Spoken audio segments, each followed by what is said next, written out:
লা লিগায় চমক দেখালো সেভিয়া। নিজেদের মাঠে স্প্যানিশ চ্যাম্পিয়ন্স বার্সেলোনাকে 4-1 গোলে উড়িয়ে দিল তারা। গোল করেছেন Alexis Sanchez, Isaac Romero, Jose Carmona ও একর অ্যাডামস। বার্সেলোনার একমাত্র গোলটি করেন মার্কাস রেশফোর্ড। এই হার মৌসুমের প্রথম পরাজয় দেখল হানসি ফ্লিকের দল।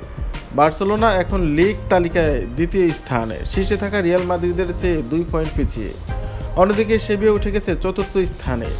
ম্যাচের শুরু থেকেই পিছিয়ে পড়ে বার্সেলোনা। প্রথম দিকে রোমেরোকে ফাউল করলে পেনাল্টি পায় সেভিয়া, সেটি থেকে গোল করেন অ্যালেক্সিস সানচেজ।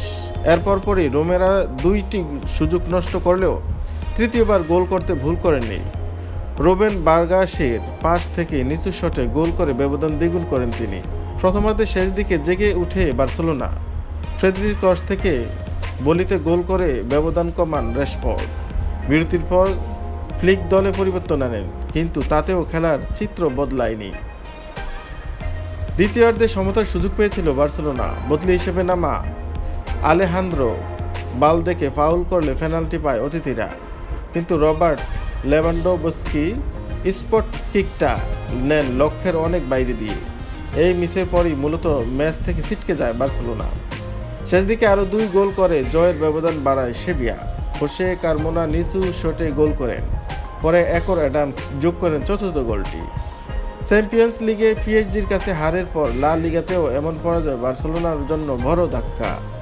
দলটা ছিল ছন্দহীন, রক্ষণভাগে ছিল বিশৃঙ্খলা, আর সুযোগ নষ্টের দায়ে আবারও হতাশ করলেন লেভানডোভস্কি। সবকিছুর মিশেলে বার্সেলোনা 10 বছরের পুরনো দুঃখ স্মৃতি ফেরত পেয়েছে আজ। শেষ 10 বছরে এমন সর্বনাশ আর হয়নি দলটার। সেভিয়ার কাছে তাদের সবশেষ হার ছিল 2015 সালে অক্টোবরে। সেবার নিজেদের মাঠে মেসিহীন বার্সার বিপক্ষে 2-1 গোলে জিতেছে সেভিয়া। 10 বছর পর অবশেষে বার্সাকে হারাতে পারল দলটা।